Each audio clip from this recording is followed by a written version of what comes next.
Assalamualaikum warahmatullahi wabarakatuh. Ini kita kebetulan bertemu dengan tokoh Islam dunia, Pak Profesor Dr. Kiai Haji Quraish Shihab. Jadi kami ingin bertanya kepada beliau pertama tentang gagasan kami dakwah bil film. Gimana pendapat beliau?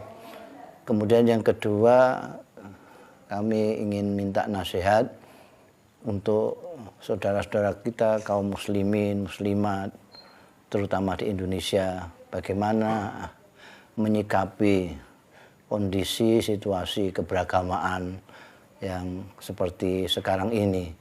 Bagaimana kita memahami lebih dalam Islam yang sebenarnya itu. Silakan Profesor Play, siap. Baik, bismillahirrahmanirrahim. Saya sangat berbangga bisa bertemu dengan Gus Mus. Ingat masa-masa lalu waktu kita sama-sama belajar. Baik, yang pertama, prinsipnya dakwah itu sebenarnya ditemukan dalam firman Allah, ud'u ila sabili rabbika bil hikmati wal mau'izatil hasanah wajadilhum bil ahsan. Hikmah itu adalah amal ilmiah dan ilmu amaliyah. Nah, sehingga setiap dakwah harus berdasar ilmu dan harus berdasar hikmah, kebijakan yang disesuaikan dengan bukan hanya perkembangan zaman, tetapi juga dengan sasaran yang kita tuju. Nah, jadi saya kira kalau dulu belum ada film, dulu belum ada radio, kita belum gunakan. Sekarang setelah ada radio kita gunakan dan banyak manfaatnya. TV kita gunakan dan sangat banyak manfaatnya. Film-film, baik film panjang maupun film pendek, itu punya pengaruh yang sangat besar dalam apa yang kita sampaikan dan kita dakwahkan. Jadi saya kira Gus Mus punya gagasan ini perlu didukung oleh semua orang. Bukan hanya oleh kaum muslimin, tetapi oleh semua orang yang cinta damai. Lalu apa nasihat Profesor mengenai konten dakwahnya itu sendiri dalam kondisi yang seperti sekarang? Ajaran agama itu intinya damai. Intinya damai. Kemanapun Anda pergi, Anda akan mendengarkan sapaan damai. Dan itu bukan hanya oleh Muslim, oleh Kristen, oleh Yahudi, oleh Buddha, dan sebagainya. Nah, kalau kita kembali kepada Al-Quran, itu jelas sekali bahwa Al-Quran mengajak orang menuju kedamaian. Itu ada ayat, yahdi bihillahu man ittaba'a ridwanahu subulas salam wa yahdihim ila siratal mustaqim. Nah, sekarang dia katakan subul. Subul itu adalah jalan-jalan kecil. Selama dan bisa banyak, bisa berbeda-beda. Tetapi walaupun dia berbeda-beda, asal arahnya kepada kedamaian, maka itu adalah ajaran Islam. Itu adalah ajaran agama. Jadi kita tidak ingin bahwa dakwah yang disampaikan itu menimbulkan kebencian, menimbulkan permusuhan, tapi kita ingin bahwa dakwah itu mengajak kepada kedamaian. Kedamaian itu bukan hanya pada pribadi demi pribadi, tapi kedamaian itu kepada masyarakat kecil dalam keluarga, masyarakat besar dalam satu bangsa, bahkan masyarakat dunia. Dan tidak mungkin kita dapat memberikan kedamaian kepada orang lain kalau hati kita tidak damai. Jadi dai itu harus hatinya damai, harus hatinya cinta. Supaya itu yang keluar, itu yang dia sampaikan. Kalau sudah ada benih-benih permusuhan, ada benih-benih konflik, ada benih-benih ingin mempersalahkan orang, apalagi mengkafirkan, apalagi dan sebagainya, itu bukan dakwah yang benar. Saya kira itu. Apa Pak Quraish setuju bahwa saat ini ruhul dakwah itu sudah menurun? Iya, saya kira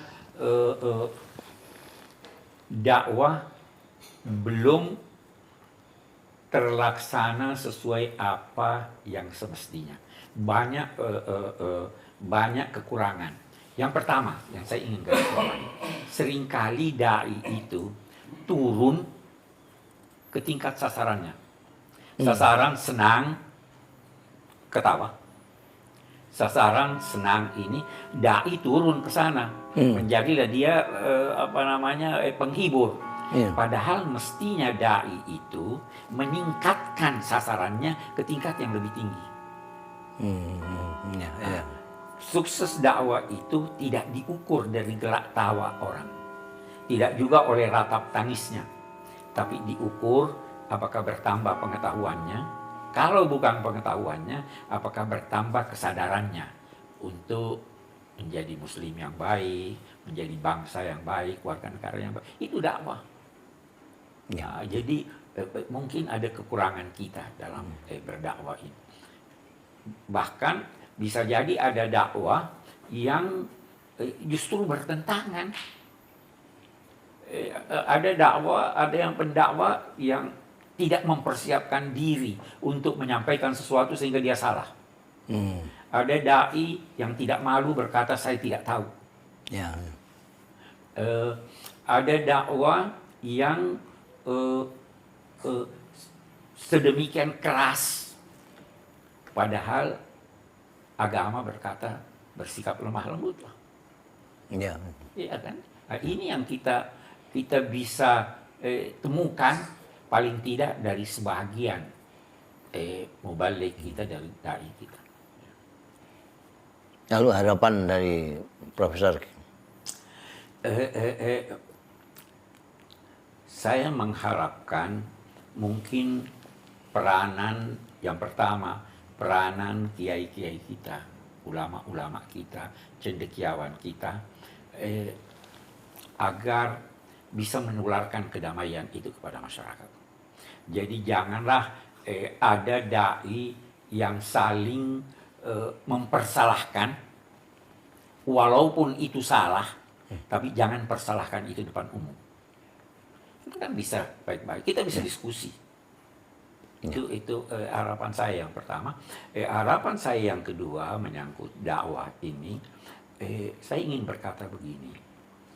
Nabi Shallallahu Alaihi Wasallam sebelum ditugaskan menyampaikan ajaran, sebelum jadi rasul, pengangkatannya menjadi nabi itu dimulai dengan perintah membaca. Ya. Jadi dai harus membaca sebelum menyampaikan. Saya ingin dakwah kita itu mencerminkan kehalusan budi dan kehalusan kata. Dakwah itu baru menyentuh kalau disertai oleh rasa kasih. Fabima rahmatin minallahi ta'ala. Kasih itu bisa tercermin dalam tingkah laku, bisa juga tercermin dalam kata-kata. Jadi kalau saya mau beri pesan kepada para dai, pada mubalik, contohilah Gus Dur dan Gus Mus. Gus Mus sangat menonjol dalam pemilihan kata-katanya, sangat menyentuh, dan lebih menyentuh lagi bahwa kita tidak pernah dengar makian, kita tidak pernah dengar pengkafiran, apalagi kita selalu mendengarkan sesuatu yang menyejukkan hati. Itu harapan kita. Jadi tidak usah jauh-jauh, Gus Mus aja yang dicontoh. Terima kasih sekali Pak Kiai Profesor Dr. Quraish Shihab atas waktu yang diberikan kepada kami. Kita tahu bahwa beliau punya waktu sangat-sangat berharga, tapi menyempatkan untuk berbicara dengan kita. Jazakumullah ahsanal jaza. Terima kasih. Assalamualaikum warahmatullahi wabarakatuh. Adalah Profesor Quraish Shihab. Assalamualaikum Pak Quraish. Waalaikumsalam warahmatullahi wabarakatuh. Terima kasih saya diberikan kesempatan untuk bisa berbincang-bincang sekarang ini. Alhamdulillah. Sekarang ini saya berada di rumah beliau Dan ini kesempatan yang luar biasa bagi kami untuk bisa berbincang-bincang dengan beliau sebagai seseorang yang kami anggap orang yang sangat ahli dalam bidang Al-Quran. Pak Quraisy, saya ingin bertanya pertama-tama pertanyaan sederhana ini. Yang sederhana biasa susah. Biasanya susah. Apa makna Al-Quran secara personal bagi Pak Quraisy ini? Sahabat. Sahabat. Ini istilah sederhana tapi maknanya dalam sekali itu. Dalam pengertian apa Al-Quran ini sahabat? Merasa kekurangan, kehilangan kalau tidak membaca atau mempelajarinya. Itulah sahabat. Ya? Itulah sahabat. Apakah sahabat di sini juga artinya Pak Quraisy merasa sendirian seandainya sahabatnya tidak ada, kesepian? Oh iya, jelas.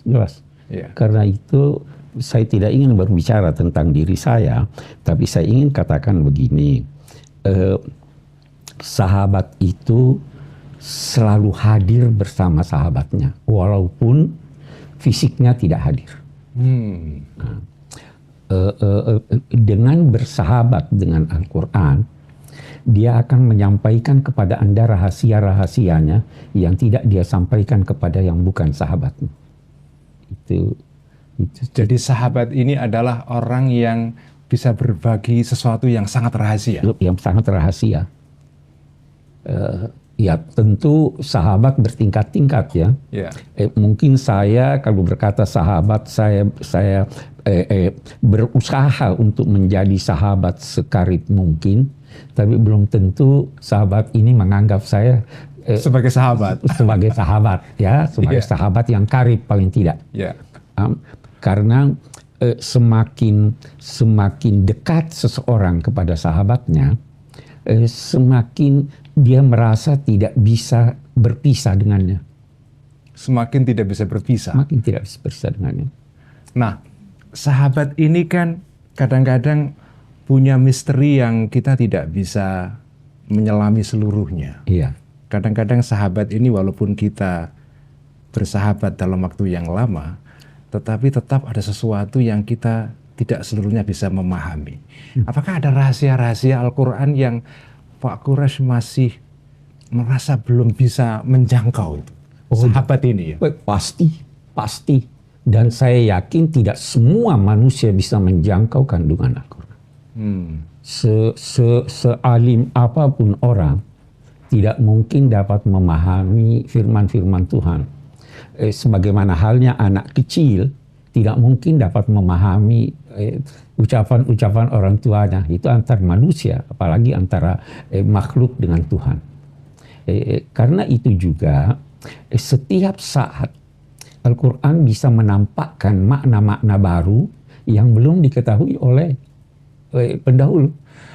Kita tahu Pak Quraisy ini kan sudah menghasilkan tafsir yang luar biasa Al-Misbah. Apakah setelah Pak Quraisy menyelesaikan tafsir ini saya anggap tafsir ini adalah cara Pak Quraisy menafsir atau memahami sahabat ini, yaitu Al-Quran ini. Setelah selesai Al-Misbah, apakah ada hal-hal baru yang Pak Quraisy ingin tuliskan kembali atau dikemukakan kembali yang tidak ada dalam Al-Misbah? Jelas ada, jelas dan banyak. Ya, di tafsir Al-Misbah saya menemukan misalnya ada yang salah. Ada yang salah. Ya toh, bahwa atau ada yang ketinggalan atau ada hal-hal baru yang ditemukan oleh ulama yang belum ditemukan atau belum saya kemukakan. Jadi selalu ada hal yang baru. Nah, Pak Quraisy ini kan belajar Al-Quran mulai sejak kecil sampai sekarang. Sekian puluh tahun Pak Quraisy ini bergaul dengan Al-Quran. Apakah makin banyak Pak Quraisy ini membaca kitab tafsir mengenai Al-Quran, makin memahami Al-Quran atau makin tidak tahu? saya tidak akan berkata makin tidak tahu, tetapi makin banyak yang saya tidak tahu. Makin banyak yang tidak tahu. Iya, makin banyak yang saya tidak tahu. Ya. Ketika sekarang membaca atau mendengar pengalaman-pengalaman pakar-pakar tafsir, saya juga terkagum-kagum dengan pandangan-pandangannya yang saya tidak kemukakan atau saya belum pernah kemukakan. Di dalam Al-Misbah ya? Ya, di dalam Al-Misbah. Ya. Kalau boleh tahu Pak Quresh, mufassir klasik ataupun modern yang amat dikagumi oleh Pak Quresh, ini mufassir siapa ini? Saya kira kalau klasik itu mungkin Ibnu Katsir. Ibnu Katsir ya. Ya. Kenapa Pak Quresh? Karena dia banyak mengaitkan dengan hadis. Oke. Ya tahu. Klasik Ar-Razi karena banyak sekali pendapat. Iya. Ya, dan kadang-kadang kita bingung. Sampai kita bingung, ya toh. Dan itu diakui oleh Ar-Razi sampai beliau berkata, "Mastafatna min bahthina tula umrina siwa an jama'na fihi qila wa qalu." Kita tidak menghimpun mendapat sesuatu dari pembahasan kita, kecuali menghimpun si A berkata begini, si B berkata begitu. Tapi cukup banyak. Ya. Kalau di modern, saya tertarik dengan At-Tahrir wa Tanwir. Ibnu Ashur. Ibnu Ashur. Kenapa Pak Quresh? Tinjauan kebahasaannya sangat dalam. Sangat dalam ya. Ya. Tertarik dengan Asy-Sya'rawi. Asy-Sya'rawi. Apakah karena beliau ini berhasil mendekatkan Quran kepada orang-orang awam? Saya kira iya. Itu, ya. Jadi dengan gaya bahasanya, dengan contoh-contohnya, dengan bahasa Arab Ammiyahnya, dengan bahasa Arab Ammiyah, sehingga orang mudah memahaminya. Ya. Apa yang khas pada Asy-Sya'rawi, Pak Quresh? Kedalaman pengetahuan bahasanya. Terus ada satu hal lagi, dia tidak jarang mengemukakan hal-hal yang boleh jadi orang anggap aneh, tetapi beliau alami. Yaitu? Saya misalkan terakhir begini, itu ada rumus dalam tafsir bahwa kalau kata nakirah terulang, maka yang pertama berbeda dengan yang kedua. Kalau kata ma'rifah terulang, itu artinya sama. Itu sama. Beliau berkata begini, punya pengalaman. Ada yang bertanya pada saya menyangkut ayat wa huwallazi fis samai ilahun wa fil ardi ilah. Ini kan ilah dua-duanya nakira. Apakah itu berarti ada dua Tuhan? Oh, menarik pertanyaannya itu ya. Agak nakal pertanyaannya itu Pak Quresh. Beliau bercerita begini. Dia bilang waktu yang bersangkutan bertanya pada saya, ketika itu hadir Syekh Mahmud Shaltut Al-Azhar. Dia bertanya pada saya tertegun. Tiba-tiba ada satu orang datang pada saya. Ainal mausuf. Dia bilang, saya lantas berpikir, alladzi fis sama'i ilah, itu mausuf. Karena ada alladzinya. Ya. Fil ardi ilah, itu nakirah. Jadi kamu tidak bisa berkata bahwa dua nakirah. Dua nakirah. Jadi yang satu ma'rifat, yang satu ma'rifat, dan satu nakirah. Dan ini menurut Sya'rawi itu terjadi, dan orang yang berucap itu kemudian saya tidak kenal, kemudian menghilang dari saya. Ini pengalaman agak. Nah, ini pengalaman mistik ini kan. Ini mungkin salah satu contoh bagaimana orang yang dekat kepada Al-Quran, Al-Quran itu menjelaskan dirinya dengan cara-cara tertentu. Jadi termasuk melalui pengalaman-pengalaman yang gaib seperti ini. Kalau Anda bertanya pada saya, tidak apa-apa saya cerita. Saya sering bercerita pada mahasiswa pengalaman saya. Ya, yang gaib. Yang terserahlah bagaimana ya. Saya meneliti di disertasi saya buku Nazmid Durar fi Tanasubil Ayati Wassuar Al-Biqai. Al-Biqai. Salah satu tugas kita adalah mencari di mana si A yang mengemukakan pendapat ini mengemukakan pendapatnya.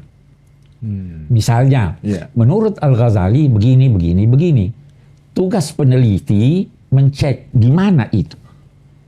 Apa sesuai atau tidak apa yang ditulis oleh pengarang dengan apa yang dikemukakan oleh Al-Ghazali. Ada pengalaman yang tidak hanya sekali atau dua kali. Menemukan nama seorang yang tidak terlalu terkenal. Disebut pendapatnya. Oleh Al-Ghazali? Bukan oleh Al-Ghazali. Dikutip oleh Al-Biqai. Tugas saya oleh promotor, kamu harus cari siapa dia. Mencari siapa dia tidak sulit. Tetapi di mana itu sulit. Seringkali saya tidak dapat ini. Maka dikatakan tulis catatan kaki, lam ajidhu, saya tidak terima. Tetapi tidak jarang, astagfirullahaladzim, tidak jarang saya masuk perpustakaan. Saya sudah tinggalkan ini, yang lain lagi. Tapi begitu mencari suatu buku, berhenti di suatu tempat, terus ambil buku, saya buka, di situ saya dapat apa yang saya cari berminggu-minggu. Secara tidak sadar gitu? Tanpa sadar. Anda mau namakan apa itu? Masya Allah, luar biasa ya. Dan itu tidak sekali, tidak dua kali. Ini pada saat Pak Quraisy menyiapkan disertasi? Waktu saya menulis disertasi. Luar biasa. Para hadirin. Nah itu, ya toh jadi itu barakatil Quran. Barakatil Quran. Ini pengalaman seperti ini mungkin juga beberapa atau banyak orang mengalami hal serupa dengan caranya masing-masing. Dengan caranya masing-masing, betul. Dengan caranya masing-masing. Dengan caranya masing-masing. Ada orang dengan cara mimpi. Kedekatan kepada syekh boleh jadi menjadikan dia memimpikan syekh dan menegurnya secara tidak langsung. Itu bisa terjadi. Pernah ada suatu kisah Pak Quraisy, ini ya kisah yang sangat terkenal di daerah Pantura, Rembang, Padi dan sekitarnya, mengenai Kiai Bishri Mustafa, bapaknya Gus Mus. Waktu Kiai Bishri ini meninggal, itu ada beberapa orang yang bermimpi ketemu dengan Kiai Bishri. Kiai Bishri ini penulis tafsir dalam bahasa Jawa Al-Ibris. Beberapa orang ditemui oleh Kiai Bishri dan Kiai Bishri mengatakan dalam mimpi itu, ada kesalahan cetak di tafsir saya di halaman sekian. Subhanallah. Nah, ketika bangun, dicek oleh santri yang mendapatkan mimpi ini, dan betul memang ada salah. Dan ada 3 atau 4 santri yang bermimpi hal yang sama. Dan itu dikisahkan oleh Kiai Ali Maksum Krapyak, waktu beliau memberikan sambutan 40 harinya Kiai Bishri. Jadi ini mungkin juga salah satu pengalaman. Itu pengalaman spiritual yang boleh jadi sekarang orang tidak percaya itu. Tidak percaya ya. Tapi itu nyata, nyata. Nah, saya ingin bergeser, pertanyaan berikutnya adalah saya ingin mendapatkan komentar dari Pak Quraisy mengenai bagaimana Pak Quraisy melihat masyarakat kita sekarang ini di Indonesia memperlakukan Al-Quran. Dalam pengamatan Pak Quraisy bagaimana? Kalau kita bicara masyarakat umum, kaum muslimin, saya khawatir mereka yang akan diadukan oleh Rasul, inna qaumi ittakhadhu hadzal Qur'ana mahjura. Ya toh? Kita tidak mempelajari Al-Quran. Quran sebagai sesuatu yang mahjur, yang ditinggalkan. Ditinggalkan. Meskipun mungkin dibaca secara... Boleh jadi dibaca. Setiap hari. Kalau iya toh, karena sebenarnya kan kita tidak disuruh sekedar membaca. Ada tadabbur, ada tadarus. Betul. Kita tadarus itu pun hanya di bulan Ramadan. Dan dalam bentuk yang sangat minim. Ya toh, jadi saya khawatir itu bahwa kita ini. Dan kalau Anda lihat berapa persen umat Islam yang punya Quran di rumahnya? Kita lihat Ya. Berapa persen yang punya Quran yang membaca Al-Quran itu? Tidak sekedar dipajang di ruang tamu ya. Ya. Ya, toh. Berapa persen yang membaca, yang memahaminya? Ya. Jadi saya kira memang sikap kita belum sesuai dengan apa yang semestinya kita lakukan. Sekarang ini ada suatu fenomena yang menarik Pak Quresh, bahwa banyak sekarang orang yang menghafal Al-Quran. Ya. Sekarang menjamur pondok-pondok tahfidz di mana-mana. Sesuatu yang tentu saja sangat positif. Tapi bagaimana Pak Quresh melihat tumbuhnya antusiasme untuk menghafalkan Al-Quran ini? Iya, saya ingin bercerita.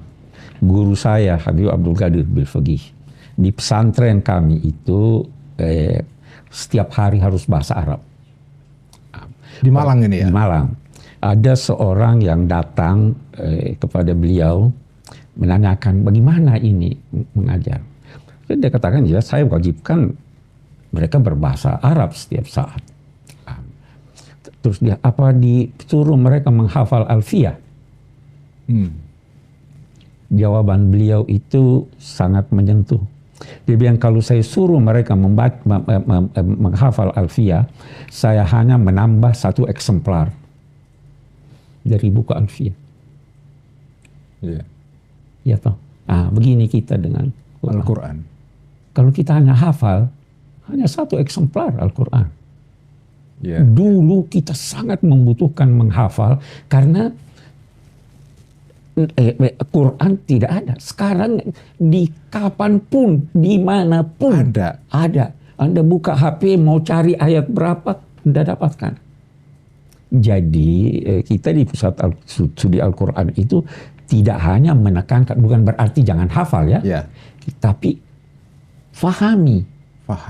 Ya. Saya lebih senang seorang memahami 1 ayat dengan baik daripada menghafal 10 ayat. 10 ayat ya.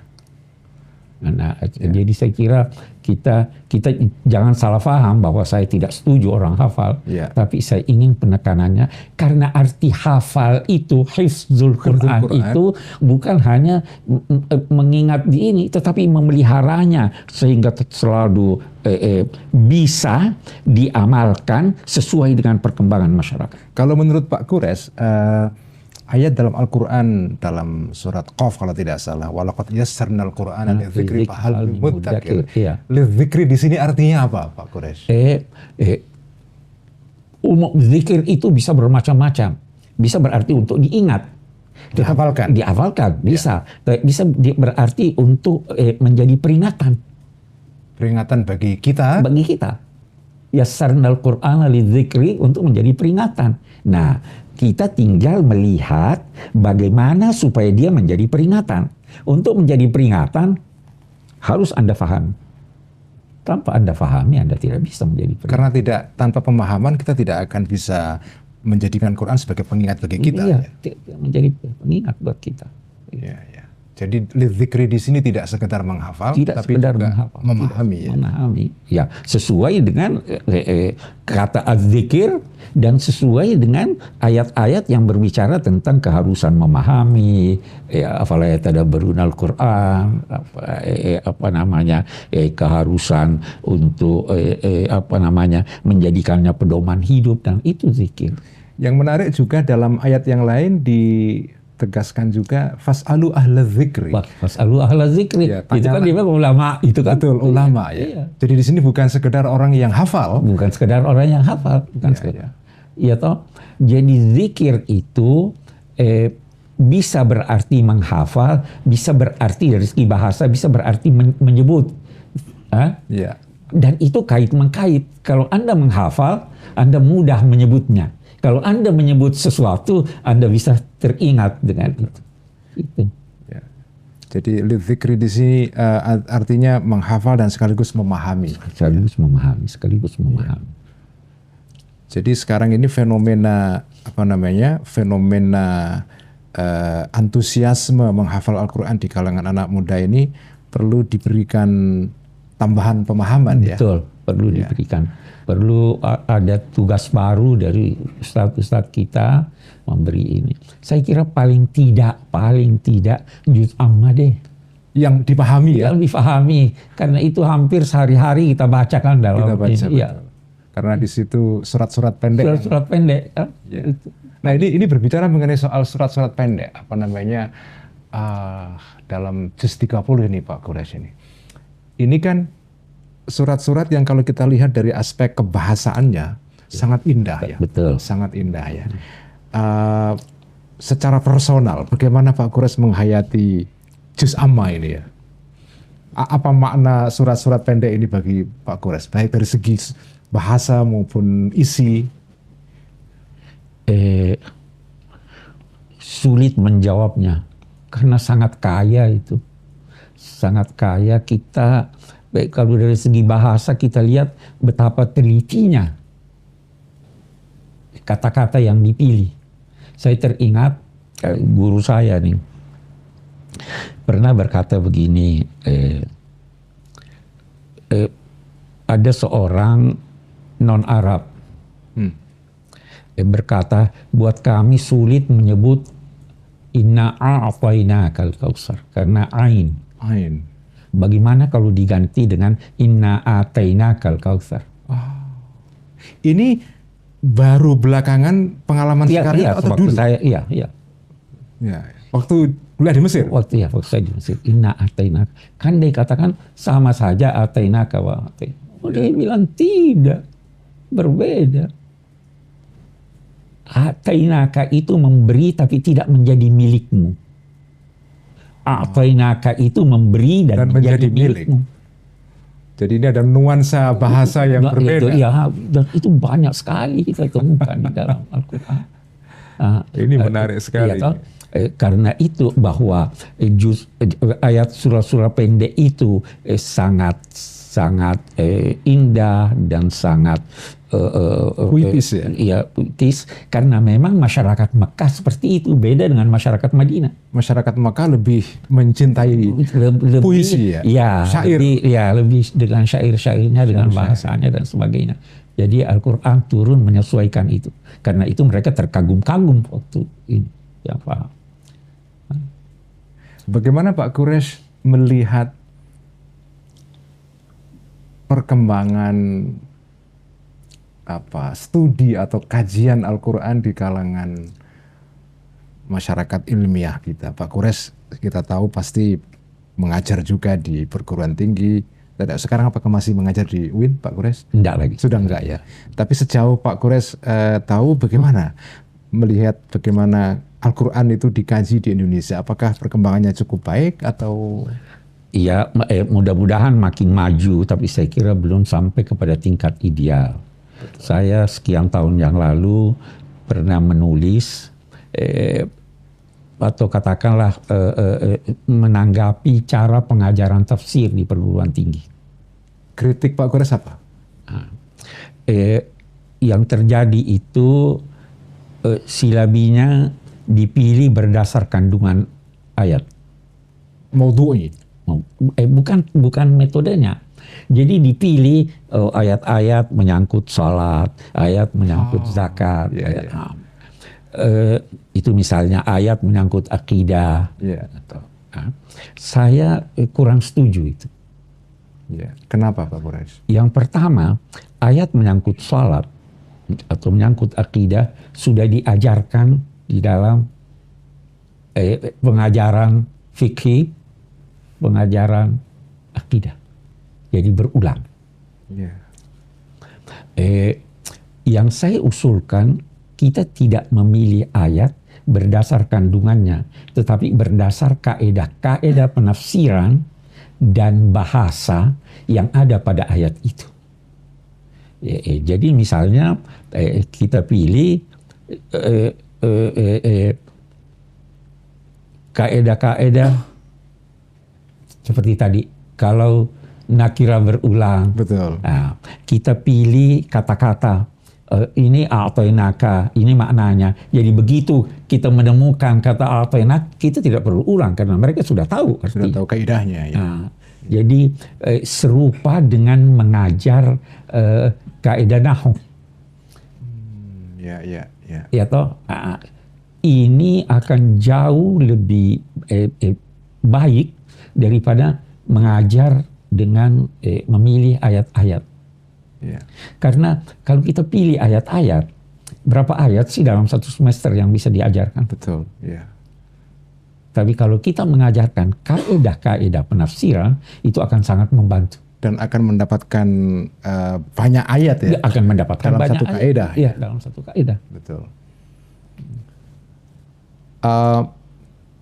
Saya ingin bertanya tentang hal yang lain, Pak Quraisy. Apakah ini kan tidak semua orang itu punya waktu untuk belajar tafsir Al-Quran secara mendalam seperti Pak Quraisy? Iya. Apakah orang memahami Al-Quran dengan terjemahan yang tersedia di pasaran, terutama terjemahan Kemenak, ya? Apakah itu boleh? Apakah bagaimana menurut Pak Quraisy? Ya jelas boleh. Kalau tidak, ya tak boleh. Hanya kita harus sadar bahwa terjemahan itu belum memberikan penafsiran yang saya tidak mau berkata utuh, yang memadai. Untuk itu. Sekedar memahami, apalagi sebagian terjemahan kan hampir secara harfiah. Betul. Ya. Nah, jadi apa nasihat Pak Quraisy kepada orang-orang yang belajar Al-Quran melulu melalui terjemahan ini? Kita tidak bisa larang, tetapi dia harus sadar bahwa dia sebaiknya berdiskusi dengan orang yang lebih paham. Fas'alu ahla dzikri tadi itu. Fas'alu ahla dzikri. Ya. Berdiskusi dengan orang yang dia nilai lebih pandai dari dia. Ada kecenderungan, mungkin ini kecenderungan tidak berlaku pada semua orang, tapi ada beberapa kecenderungan di mana orang-orang yang memahami Quran dengan terjemahan ini kemudian merasa lebih tahu, Pak Quraisy, daripada orang-orang yang sudah belajar tafsir secara mendalam. Jelas tidak. Ya, di situ kekeliruannya. Betul. Kekeliruannya. Ya. Sedang yang sudah belajar lama pun masih ada kemungkinan salah. Ya toh. Ini kan kadang-kadang masyarakat awam yang dibutuhkan adalah penjelasan tentang Al-Quran yang sederhana. Iya. Tetapi para sarjana kadang-kadang memberikan penjelasan yang kompleks sehingga mereka akhirnya malah kesulitan memahami Al-Quran. Bagaimana, Pak? Itu kesalahan sarjananya. Kan pada dasarnya menjelaskan sesuatu itu harus dengan menyesuaikan penjelasan itu dengan sasaran. Jadi kalau kita mau jelaskan, katakanlah kita mau bicara tentang kaidah-kaidah tafsir yang begitu luas di hadapan umum, itu tidak bisa. Ya toh? Hikmah itu adalah menyampaikan secara tepat kepada sasaran yang tepat, pada waktu yang tepat, dan orang yang tepat. Betul, ya. Dan itu tidak mudah memang. Dan itu tidak mudah. Itu sebabnya juga Nabi SAW ketika ditanya tentang satu masalah, boleh jadi beda-beda jawaban beliau, karena beliau menyesuaikan dengan mukhatabnya. Betul.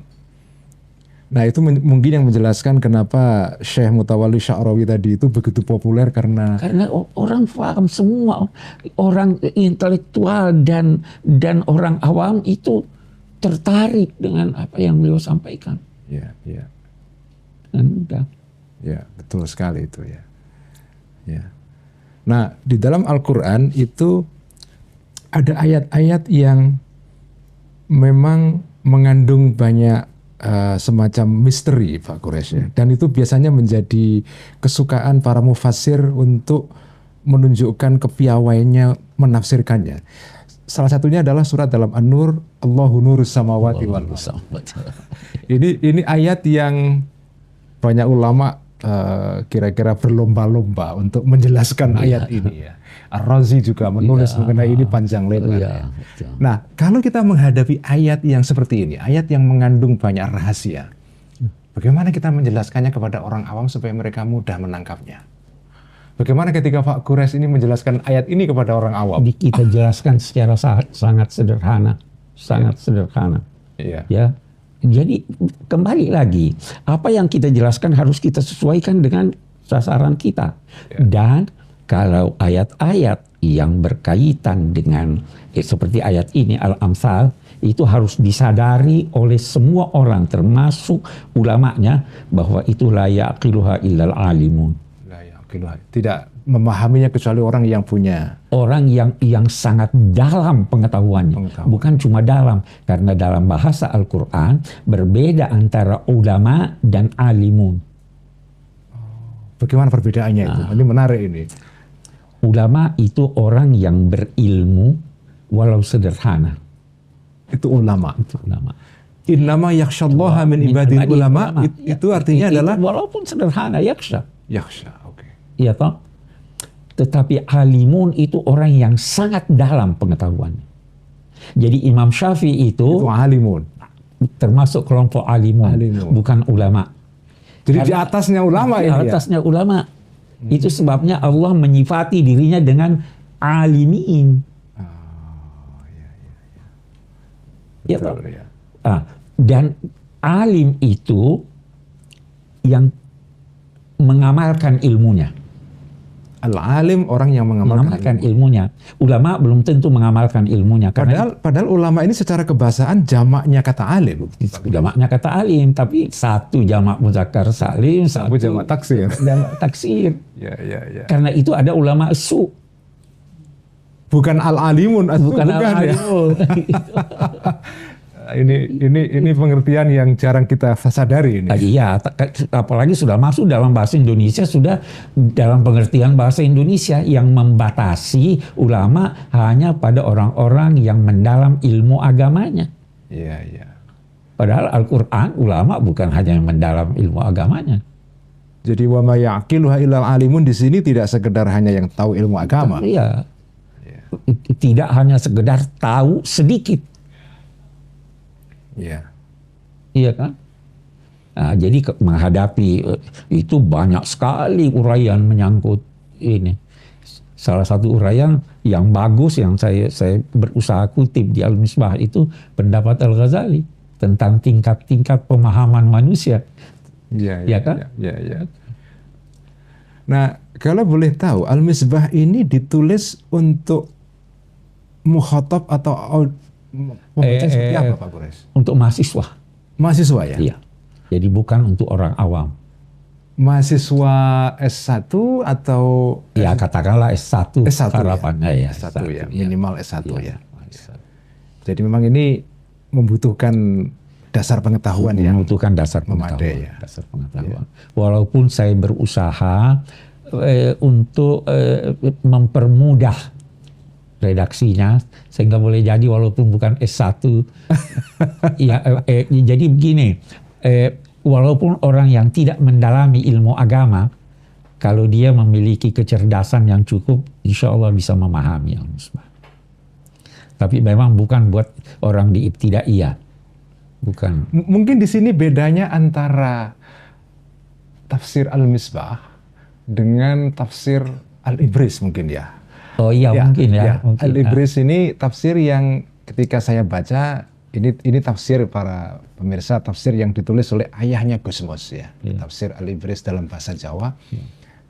Memang dulu saya ketika kecil Pak Quraisy, ibu saya itu setiap hari selalu setelah selesai masak sekitar jam 2 siang begitu, setelah istirahat bacaannya selalu membaca Al-Ibris.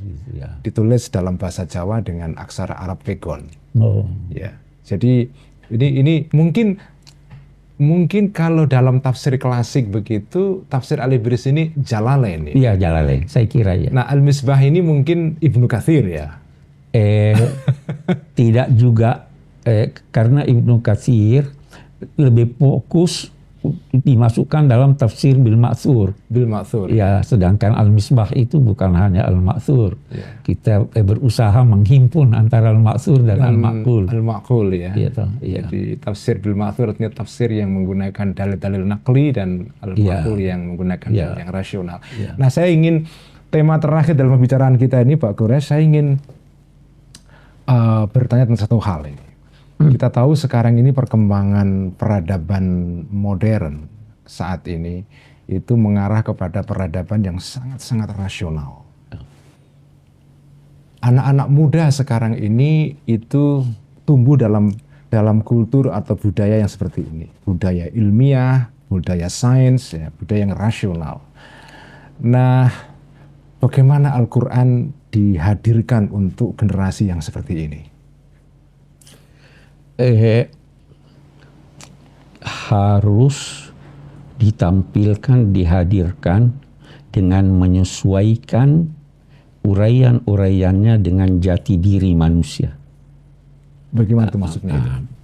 Manusia itu bukan hanya akal. Dia punya hati. Kekeliruan filosof sangat mengandalkan akal dan seringkali mengabaikan hati. Kekeliruan pihak lain sangat mengandalkan yang suprarasional dan mengabaikan akal. Masyarakat dunia sekarang sangat mengandalkan akal, sehingga dia lupa hatinya. Al-Quran berusaha menampilkan itu. Saya itu ada gambaran waktu Nabi Musa bertemu dengan Tuhan, dia tenggelam dalam spiritualitas. Tenggelam, tidak ini. Tuhan hentakkan dia dengan sesuatu yang bersifat material. Matil kabiyamini kaya Musa, supaya dia kembali kepada dirinya sebagai manusia, sebagai manusia yang punya jasad. Dan karena itu yang dipuji itu Nabi Muhammad waktu Mi'raj, mahazagal basar wa ma tagha. Itu maknanya mazaqal basar itu. Jadi artinya dia konsisten dalam ini, dia tahu dirinya, saya ini. Ada seorang filosof ya, saya beberapa kali kutip itu. Dia bilang kita memang harus mempertemukan antara jiwa dan akal. Islam datang mempertemukan itu. Sebagaimana dulu Zulkarnain ingin mempertemukan itu. Antara timur dan barat. Barat itu sangat mengandalkan akal. Sampai-sampai dia berkata, I think. Saya berpikir. Kita terjemahkan saya kira. Tapi orang timur berkata apa? Saya rasa. Iya, beda sekali ini ya. Beda sekali. Saya pikir dan saya rasa. Bagaimana kita mempertemukan fikir dan rasa? Karena itu ada apa namanya? Di kalangan pakar-pakar itu dia gambarkan kehidupan ini setiap orang harus membawa tongkat. Tongkat itu pegangannya halus. Ujungnya kasar. Ya. Jangan letakkan yang kasar itu di tanganmu, jangan juga letakkan yang halus di sana. Tapi gunakan kedua-duanya sekaligus ketika kamu berjalan. Masing-masing punya fungsinya. Masing-masing punya fungsi. Dan karena itu, letakkan sedikit akal pada rasamu. Dan letakkan rasa dalam akalmu. Supaya kamu tidak arogan. Supaya kamu tidak dengan ini, supaya kamu tidak hanyut dalam perasaan. Kita ingin gabung itu. Al-Quran sebenarnya ingin menggabung itu. Jadi kalau dalam tafsir, mungkin ini gabungan antara tafsir yang isyari dengan tafsir yang... Ya, bisa kita katakan begitu. Walaupun tidak harus kita menggunakan isyari, tapi ini ada satu hal lagi yang saya ini, kalau masih ada waktu. Itu ada seorang filosof di Mesir, dia menulis begini.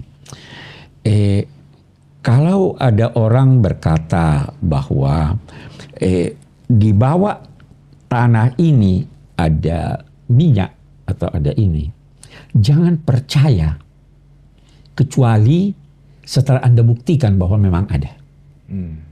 Itu tuntunan akal.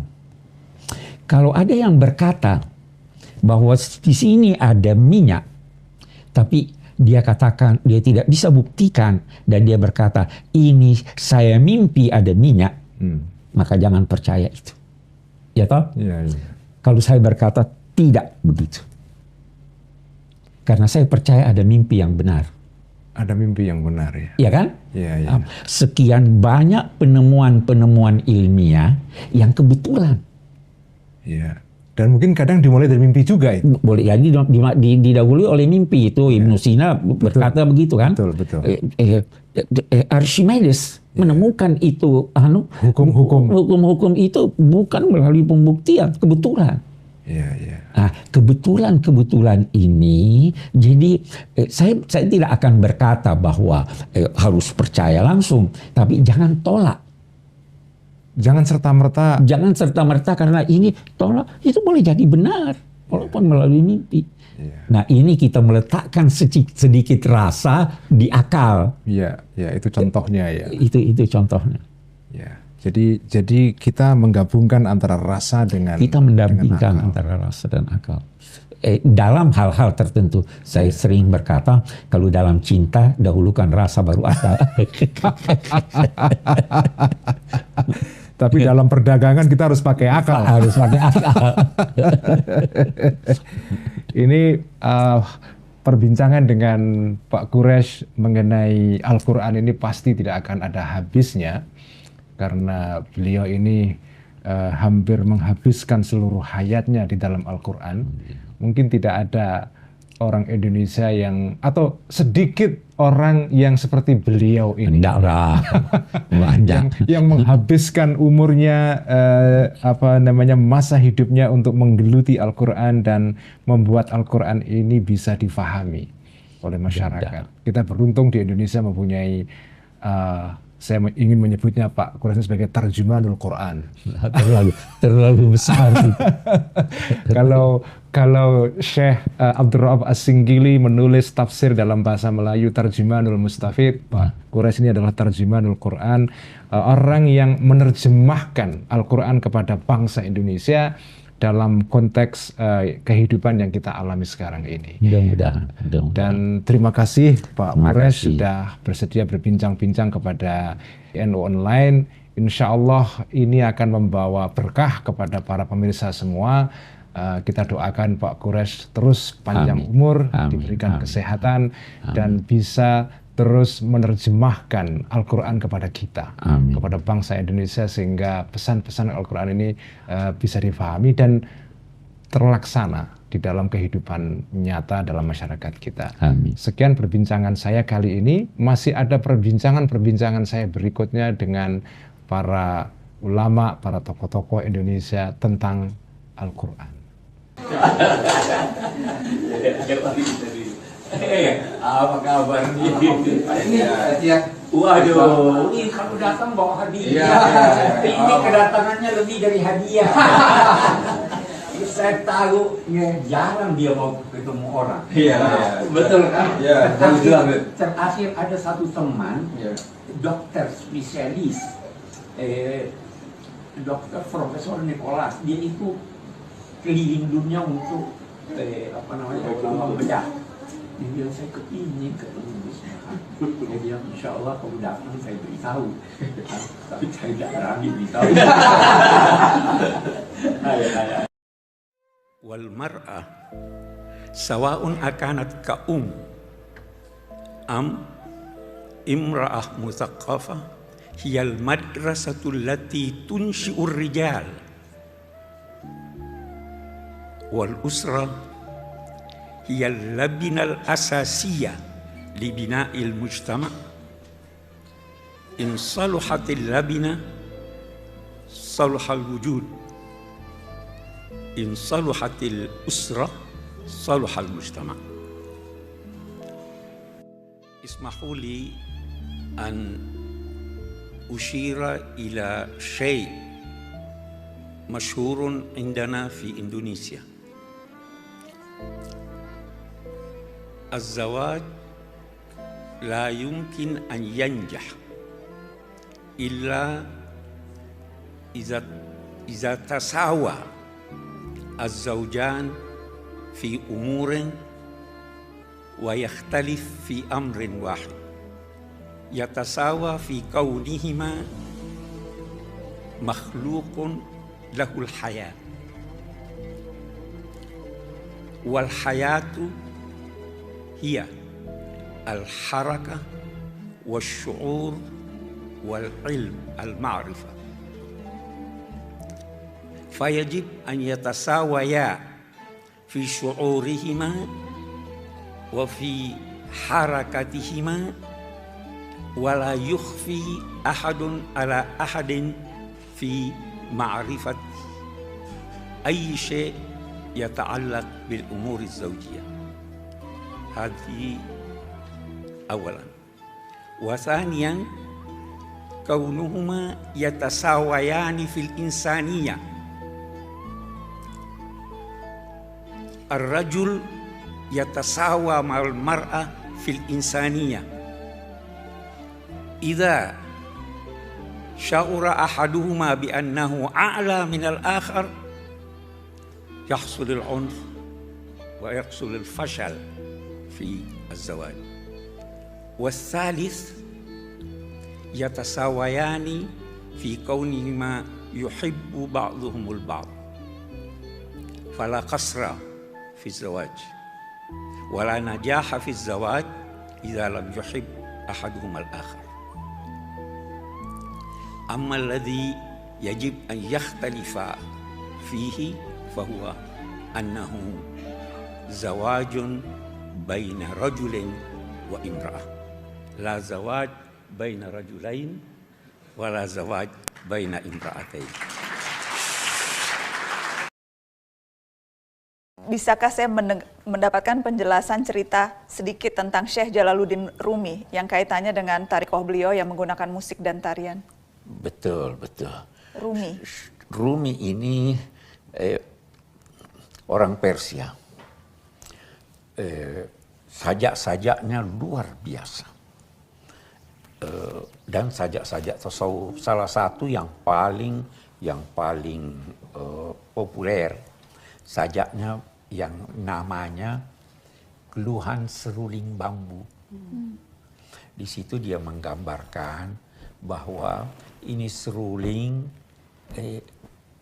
mengeluh, merasa sedih karena dipisahkan dari bambu asalnya.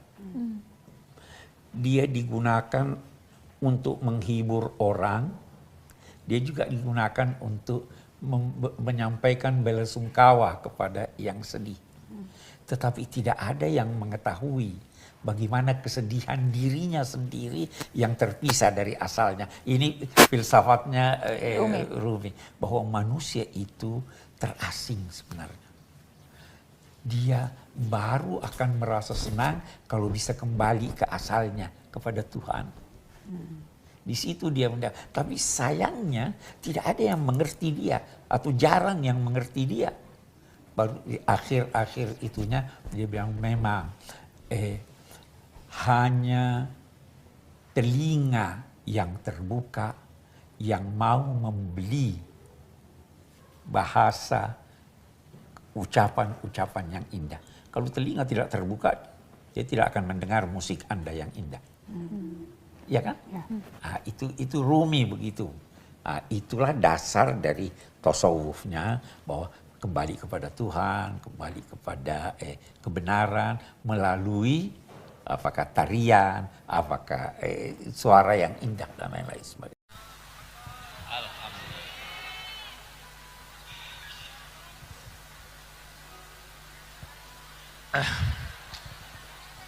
Bismillahirrahmanirrahim. Alhamdulillah, wassalatu wassalamu ala rasulillah wa ala alihi. Udah usah.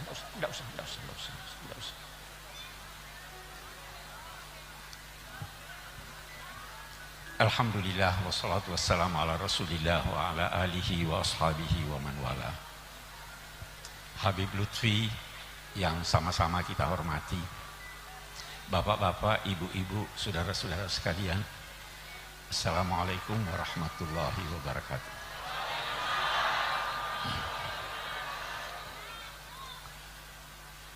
Saya oleh Habib Lutfi diminta berbicara tentang obat hati.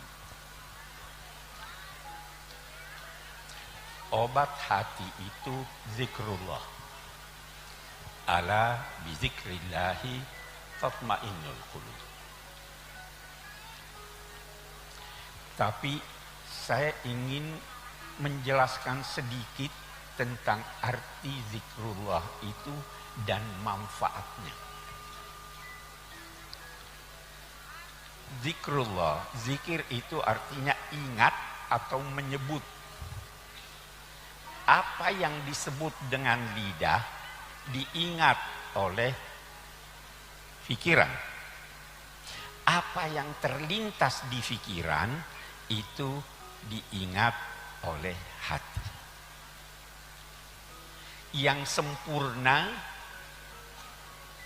disebut sekaligus diingat. Dua-duanya itu zikir. Zikrullah. Zikrullah itu bukan cuma ucapan-ucapan atau lintasan pikiran yang mengingat Allah. Tetapi segala sesuatu yang Anda kaitkan dengan Allah itu zikrullah. Karena itu, kalau kita membuka lembaran-lembaran Al-Quran, kita akan menemukan paling tidak ada 10 hal yang termasuk zikrullah.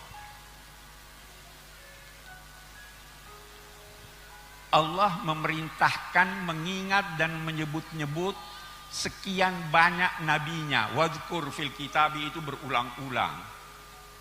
Kita menguraikan sejarah nabi-nabi, apalagi Nabi Muhammad, itu bagian dari apa yang diperintahkan Allah untuk menjadi objek zikir.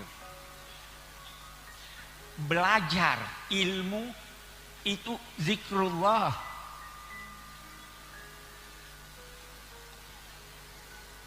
Ada lagi satu hal yang saya ingin sebut dari sekian banyak itu. Allah memerintahkan wadzakirhum bi ayyamillah. Ingatkan mereka, biar mereka ingat-ingat, biar mereka sebut-sebut hari-hari Allah. Apa hari-hari Allah itu? Hari-hari Allah itu adalah peristiwa-peristiwa sejarah yang menonjol di situ nikmat Allah atau murka Allah. Ingat tsunami, itu zikrullah selama Anda kaitkan dengan Allah. Ingat proklamasi, itu zikrullah. Di situ menonjol anugerah Allah. Itu sebabnya nanti semua nikmat yang Anda rasakan, wazkuru ni'matallahi alaikum. Salah satu di antaranya, iz kuntum a'daan fa'allafa baina qulubikum. Itu arti zikrullah. Banyak sekali. Bahkan kalau kita buka lembaran-lembaran Al-Quran, memandang sesuatu yang sifatnya abstrak sekalipun, kalau dikaitkan dengan Allah, itu zikrullah. Nabi Daud zikir. Salah satu maknanya, dia pandang gunung, indahnya gunung, tegarnya gunung, subhanallah, zikir. Kita lihat negara kita yang begini indah, melihat masyarakat begini kompak, alhamdulillah, zikir. Jadi bukan sekedar zikir itu kita, tapi itu bukan berarti ini tidak penting. Bahkan yang terakhir yang saya ingin katakan. Diriwayatkan oleh Imam Bukhari bahwa malaikat-malaikat hadir di majlis-majlis zikir. Sekarang ini banyak malaikat di sini hadir.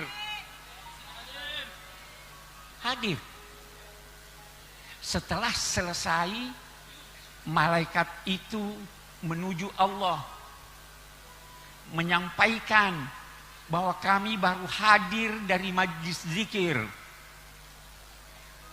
Allah berfirman, limpahkan rahmat buat semua mereka. Ampuni semua mereka. Malaikat berkata apa? Kita dengarkan.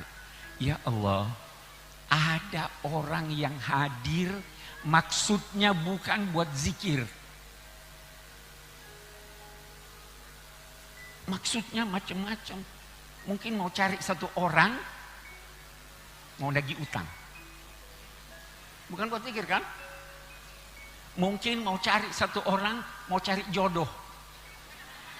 Bisa kan? Nah. Bagaimana itu ya Allah?